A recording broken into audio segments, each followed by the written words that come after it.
any pertinent content while I'm waiting for it to start recording. And then once it goes red, right, I want to be able to go again. Okay, so what we're going to do now is I'm going to navigate and show you where these recordings are. So I'm simply in my Google here, and I'm right next to my G Suite. I'm clicking those 9 dots that get me to my Google Apps, and I'm clicking Google Drive.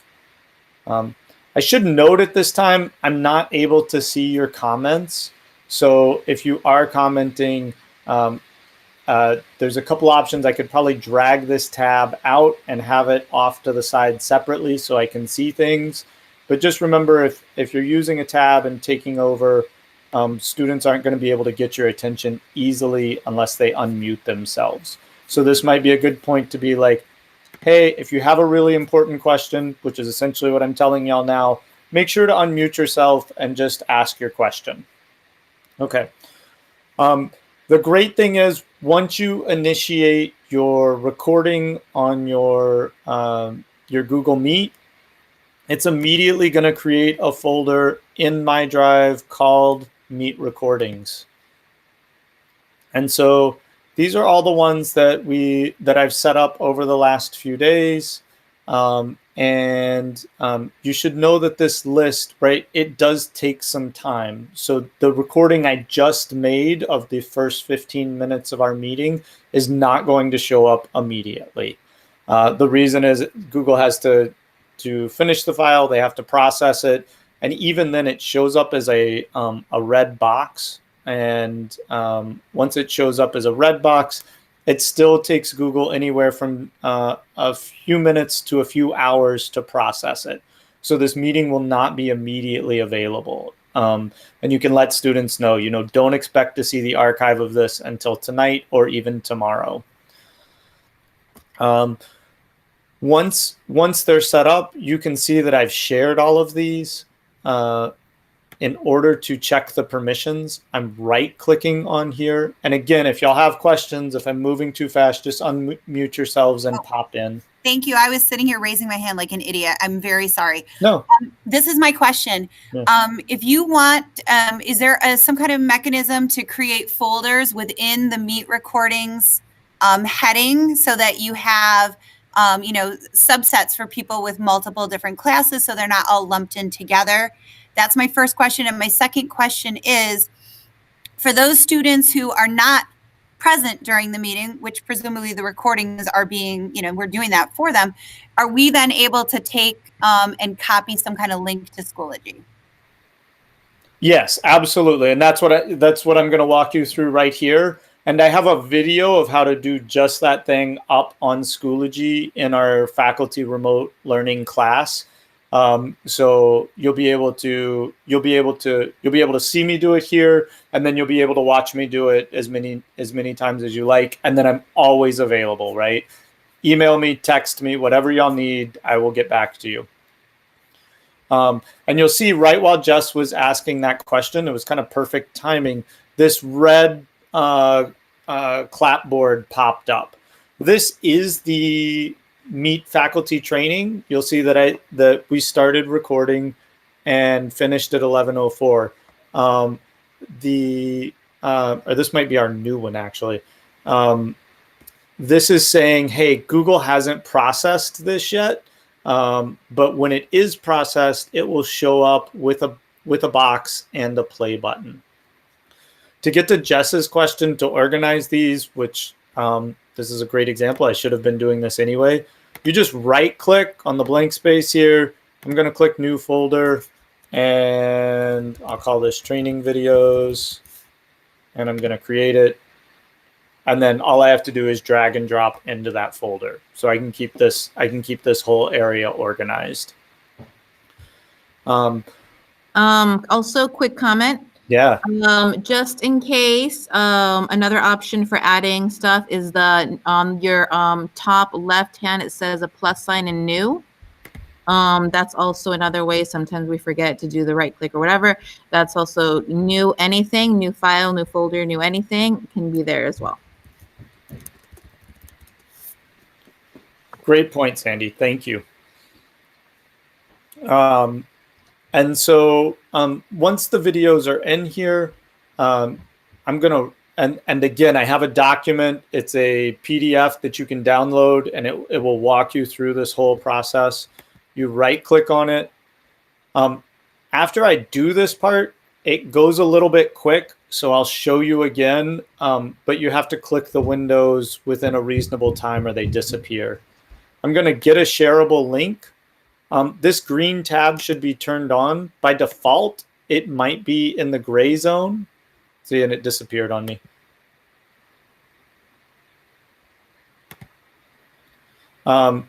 And with that, I can click the sharing settings. That's the part you want to get to kind of quickly. And this slows everything kind of down.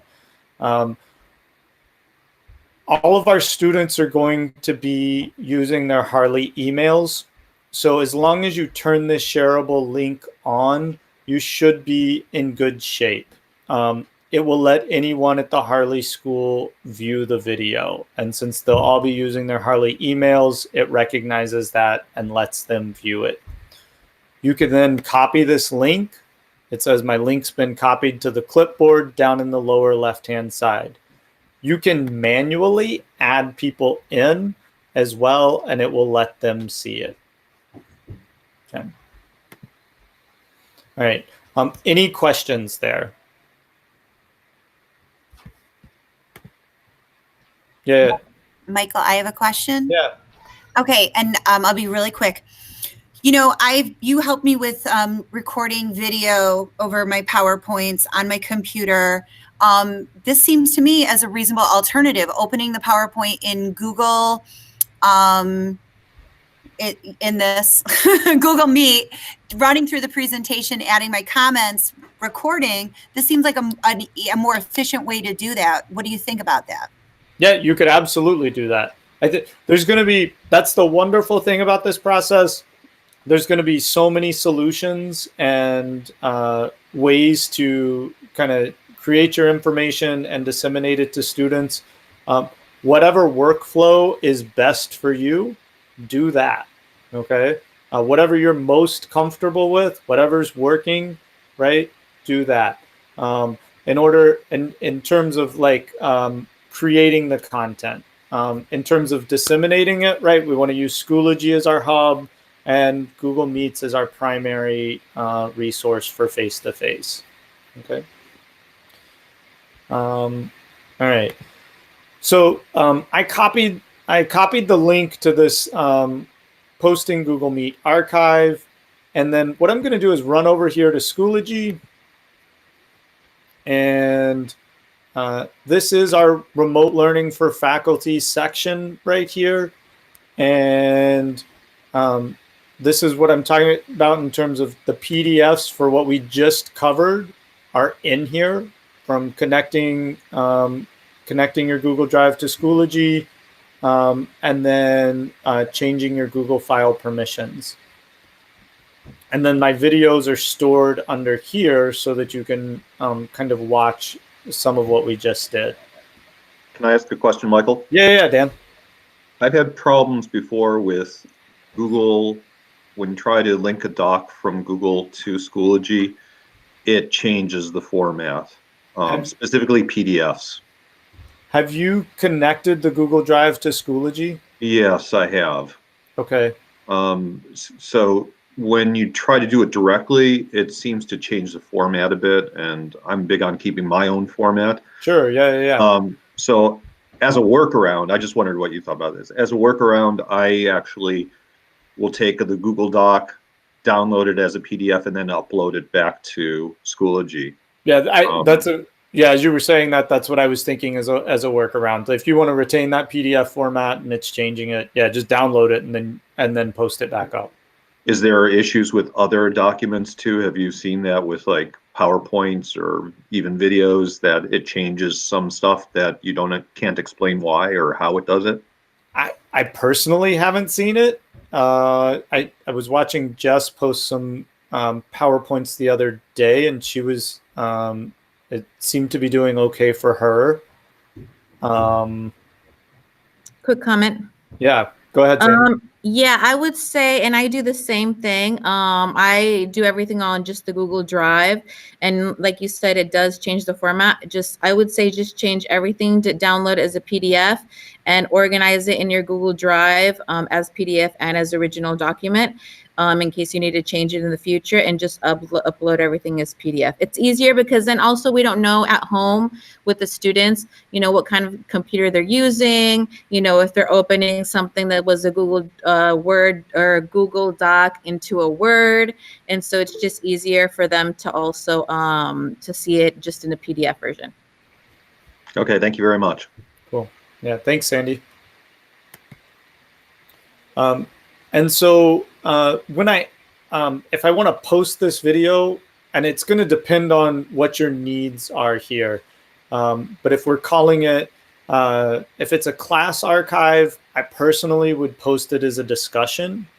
And the reason I'm recommending that is so that, if people have questions related to class, they can watch it. It also doesn't get confusing in terms of it being an assignment. And so I'm just going to call this our Google Meet 10:45 a.m. session. And this isn't the actual recording. It's just a test. But you could say, today in class we covered these ideas or topics.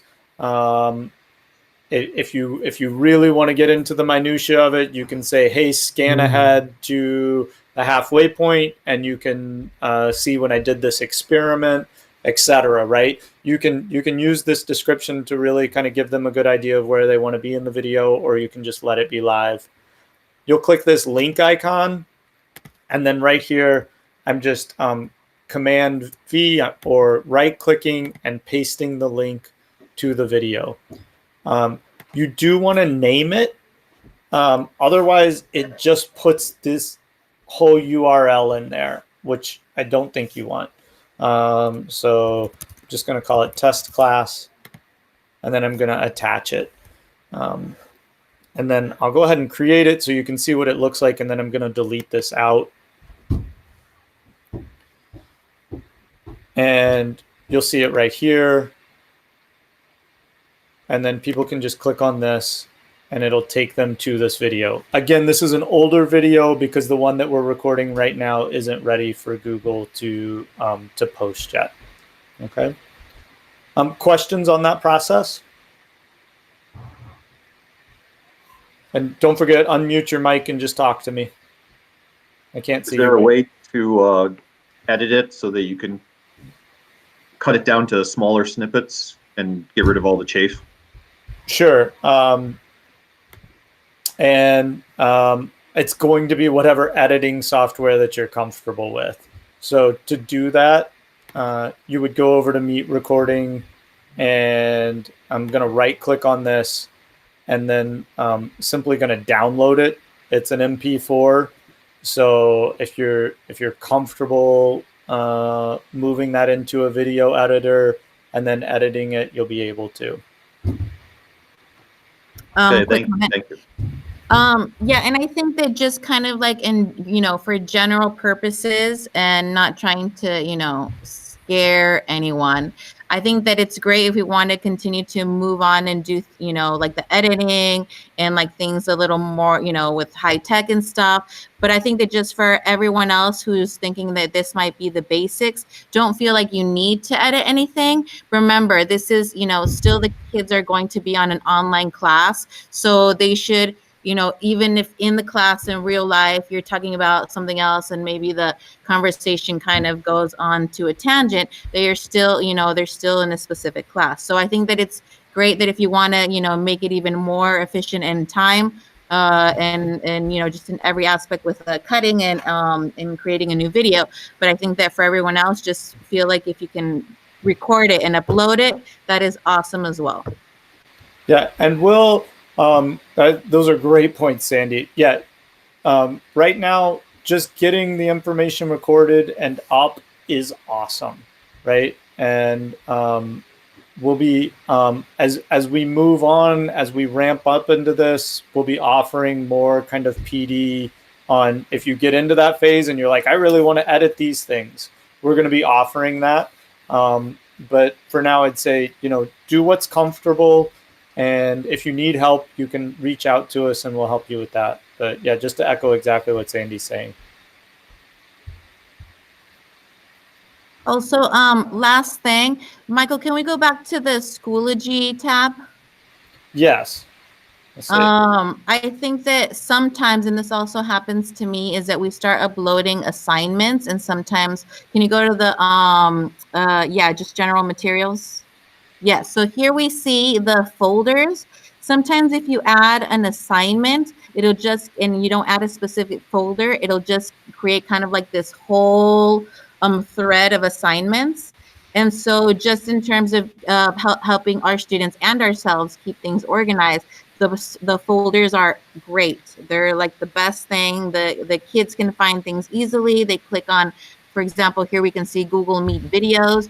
They can click on that and they just can find every video that they need by date and or time or subject. But just know that if you don't assign a specific folder to it, it'll just keep going on a thread of just a lot of different assignments, Google Meets, whatever, PDFs, and it won't be organized. And then you might get emails of, where is this? And I can't find it. And da, da, da. So yes, folders are awesome, and feel free to use those. Bye. Yeah. Absolutely. And with that, the one thing that I kind of skipped over right at the beginning is, as you were saying that, Sandy, I was just realizing we skipped over how to embed your Google Meet right here in the Schoology calendar. And we have a few minutes left, so I think I'll go over that unless you have any pressing questions at the moment.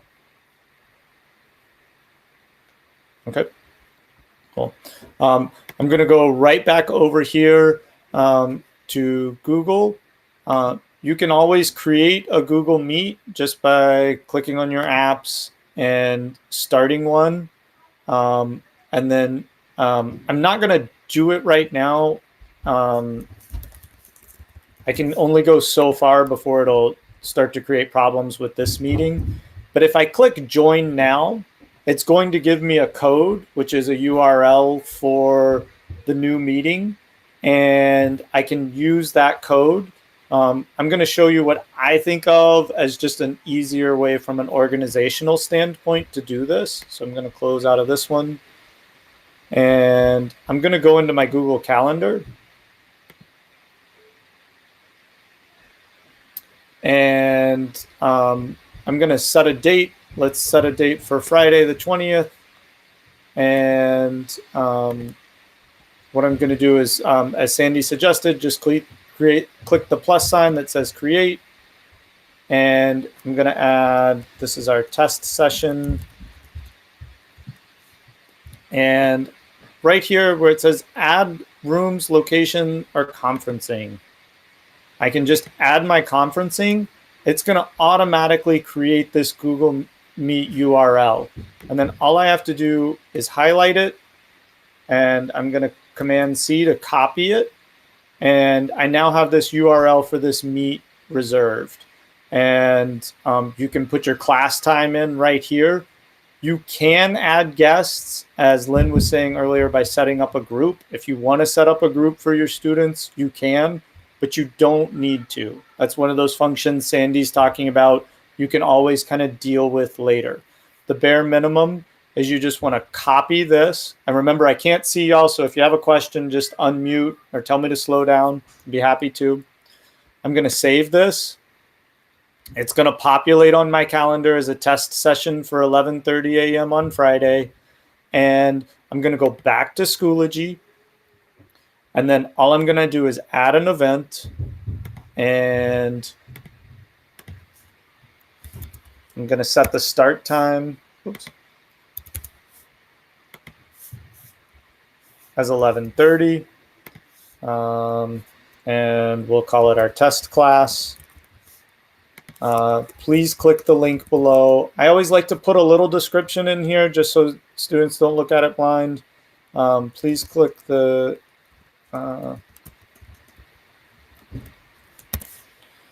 you're going to click the link icon just like you would add a video. I'm going to Command V. This is the Google Meet code that was generated by Google Calendar. And I'm going to put this right here and click attach. This is what the students will see. I'm going to click Save Changes. It shows up right here in their calendar for class. So that Friday, March 20th, right over here, their whole, their Schoology calendar will say, this will say physics or Excuse me. math. Or yeah, go ahead. I'm sorry to interrupt you. No. This is my question. So using this method, you could conceivably set these things up in advance, right? And have them already posted on Schoology. All the kids need to do the day of class is click the link and they're good. 100%. That's the idea. Yeah, you want to set these all up in advance. You don't have Right. to start a Google Meet the moment you want it. It can Great. you can schedule it weeks or months in advance. Yes, great question. Uh-oh. Creating the calendar invite and creating just the automatic Google Meet website and join is that one of them, if you want the people to meet in that specific moment, but it does create kind of a, now I have to send the link by email or Schoology and they have to see it in that moment and they have to connect to that link in that moment. But with the Google Calendar invite, you forget about it. They automatically see it in their assignment that you posted on Schoology, and that's it. And so one of them is a more immediate, like in the moment kind of Google Meet. And the other one is a predetermined, event or session. And so if the one that you're doing live, the one that you create on the Google Meet website, if you close your computer, you will be out of the meeting. So let's just say, put an example, and maybe, Michael, correct me if I'm wrong. That link won't work beyond that moment, right? So you can go on to Google Meet website, you create the link. Let's say you share it to your your Schoology account, but then they will go and that link might not be available at that time. I'm not really sure, but I just definitely think that the Google Calendar is so much more easier to organize. I will just one thing to check there. You can that Google Meet link. It is one of the limitations of Google Meet is live at any time.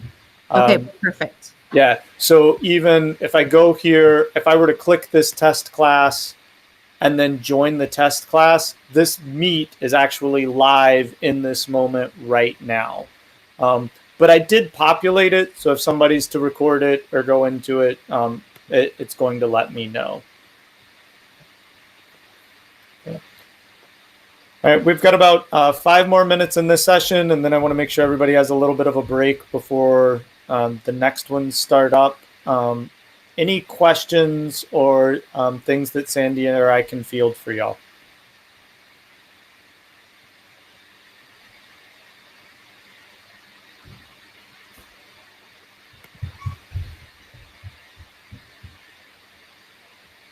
Cool.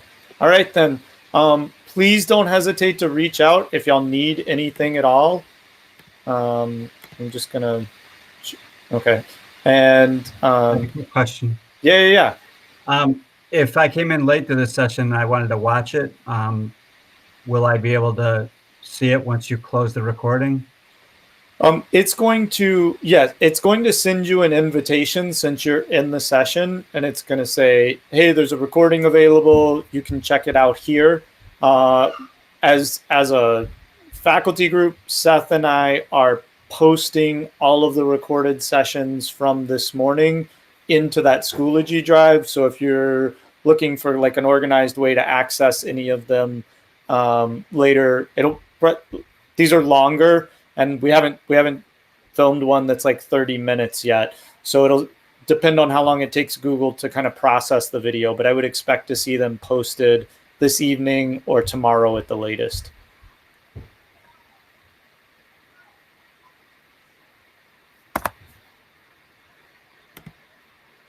Okay, so I'm going to stop presenting. I just clicked on the present button and then clicked stop presenting.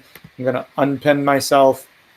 So you should have control over your screen again in the Google Meet, and just double checking if anybody needs anything before we close out this session.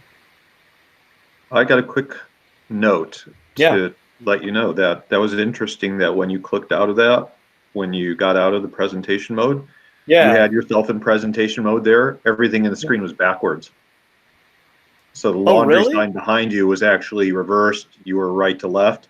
So if you're presenting something, you have to be very careful that it's actually presenting the right way. Like if you're presenting something on a whiteboard. Oh, and Do you know what I mean? What's happening? yeah, If you were to I go, do. Do you mean you're right backwards? Wait, here, let me No. go back in. Let me go back into present mode for a second. I have a question as well when you get a chance. Michael, by any chance, do you have a piece of paper that you can have, write on a marker? Sure, you can yeah. test this? Good observation. Now I'm wondering about that too. It could be bonus points if you can read it backwards. I have a question when you get a chance, guys. Go ahead. Maybe- Sandy's there and she's available. I'm just Oh, going to grab a marker. great. Ask away. Sandy, this is my question. Joe was showing me as a feature that I can call up Notebook, and I can write on the notebook with the stylus that comes with the Chromebook. And I don't remember you guys demonstrating that in any of the training sessions. Mm-hmm. So that's something that I definitely would like to be able to utilize if a student has a question that requires me to write out a response or something. Is that something that is that a feature either of you have? Do either of you have Chromebooks right there where you'd be able to demonstrate that, or should I just find Joe again and have him show me? Yes, we have. So for example, let me go ahead and see if I can, That's okay, Michael is presenting. We use, Michael, do you have the notes feature? But what I wanted to show was that we were using another website that is equally as useful. Oh, perfect. So forwards, backwards. Okay. Does it look right? Yes. huh. Okay. I think that looks right. What I was saying before was that if you are presenting and then you have the screen that shows you presenting, you know how it sort of doubles up? yeah. Can we do present, Okay. Michael? That one was backwards.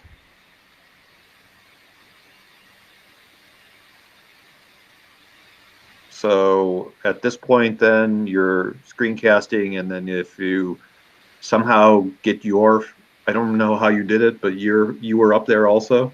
Yeah. To be And honest, everything was backwards.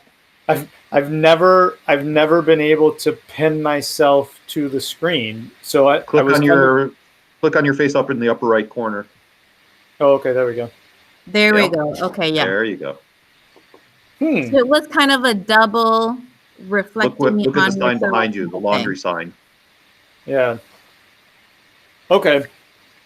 So I think that going back, and this is probably a good thing, Michael, that we pointed this out, just because if we have teachers that are using a whiteboard and then they are using a camera and reflecting it back to themselves, then we probably have to encourage them to use what Jessica was saying, which is the notes feature or something else.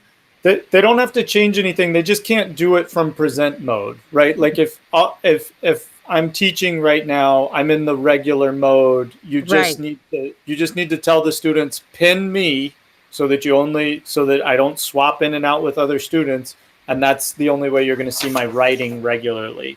Right. So yeah. the normal presentation mode. Yeah. So if you're in presentation mode, it's going to flip your camera. I don't know why. I'll look in and see if we can find a workaround for that. Mm-hmm. I have And one you- question. Oh, go ahead. We were just with Jessica's question really quick. Michael, do you have the notes? Can you pull up notes for using the stylus? I don't have that feature because I don't have a Chromebook.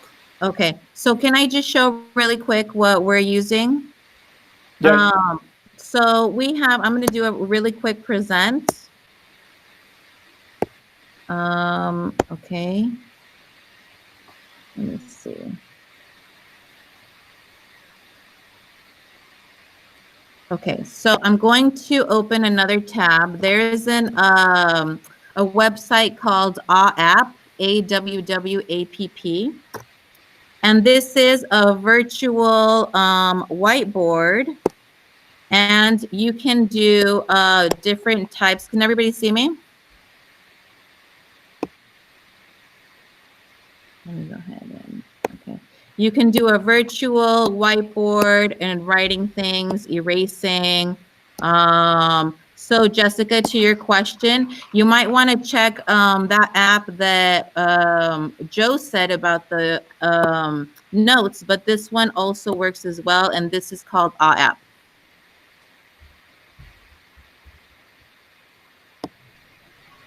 Do you have to have a digital pen to be able to do that, or a Wacom tablet or something? No, I'm doing it with also, I did it with the stylus before, but now that you asked the question, I'm going to try with my finger. So I'm using my finger and I'm erasing it. And you can also use your mouse. So this is just on not a Chromebook, an iPad, or what is it on? This is on a school Chromebook. And so if you go to the website awwapp.com, it will take you directly to this whiteboard. I didn't need to sign in or anything, which is a good thing, unless you want to save specific images. But it does give you an opportunity to show like a math problem or things of that sort. Does it work on your Chromebook? Are you just using it on the trackpad? Yes, it works on the Chromebook. Yes. Chromebook. So you just draw on the trackpad with your finger or a pen or something? Yes, correct.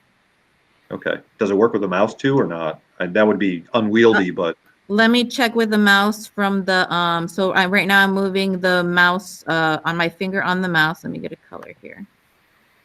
Let's see. So now I'm using a mouse. And then, of course, it's going to write a little bit easier with a type of pen. But yes, you could still write with a mouse. So this is me writing with a mouse. Okay, great. Thank you. Sure. And Chris, yes, I'll move. Let me. Sure. Earlier, I was trying different presentations, and one of the times I did it, I was able to have my face next to my PowerPoint, and I was able to talk people through the PowerPoint. And I've never been able to get back to that screen where I was able to have dual images. Is that what you're saying, Michael, that you can't do as well, or? Oh, no, I was trying to pin myself to the front. You should be able to, under the vertical, the more options on that white bar at the bottom is where you can change your layout. Okay. And the settings? Yep. Let's see. It just says change layout. It's right underneath the recording. It's the second option down from the top. May I chime in? Sure. And I'm so sorry because I know I'm like so inexpert at this, but I think, Chris, when you click on present now, you get an option of either doing full screen or partial screen, just so that you know, right when you start the presentation. I know that you're saying if you want to change the formatting in the midst of presenting, but I think that's all you need to do, but I could be wrong. Maybe Michael can answer it. Just do it in window mode? When you go to present now, right? Right, Michael? Am I mistaken in that? When you go to present now, right, you can choose just to have the browser window. It will say the Google Meet title. So if you gave this Google Meet a title, then it will say, right now it says Google Meet teacher session. If you don't give it a title, it'll just have that weird URL with a bunch of letters and numbers. If you click on that, then it's only going to show the students your browser window. It's really important because if you have like iMessages open or something like that on your computer, if you choose whole screen and like you get a text message from somebody, they're going to be able to read it. So you only really want to show your browser window or a specific application that you have open. Thanks. Yep. Have a good lunch. Yeah. All right. If y'all need anything, don't hesitate to reach out. Etiquette is for, since I hosted it, the etiquette is for y'all to hang up, and I'll hang around until everybody kind of clears out of the room, and then I'll close the recording.